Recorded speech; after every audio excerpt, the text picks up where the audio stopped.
Sosok wanita cantik yang rangkul Roky Gerung saat nonton konser Dewa 19 bikin penasaran netizen.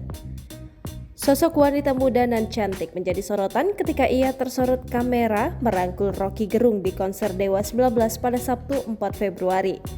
Saat tengah menikmati Dewa 19 membawakan lagu Pangeran Cinta, Roky Gerung rupanya tersorot kamera yang ditampilkan layar besar konser.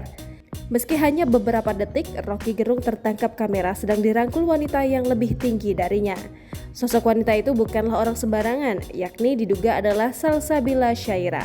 Salsabila merupakan seorang host dan aktif bertemu para politisi. Ia juga sempat menjadi presenter berita di salah satu stasiun televisi swasta selama hampir 2 tahun. Selain itu, Salsabila juga sempat menjadi pembantu asisten staf khusus Presiden bidang keagamaan dalam negeri pada tahun 2018.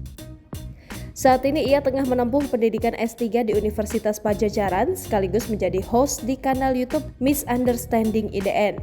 Selain Roky Gerung, ia pun telah mewawancarai banyak politisi. Sementara itu, hubungan Salsabila dan Roky Gerung masih belum diketahui pasti. Namun mereka berdua tampaknya sudah saling mengenal dengan baik. Hal itulah terlihat saat Salsabila tidak merasa canggung saat merangkul Roky Gerung di acara konser. Jangan lupa subscribe, share, komen, dan like ya!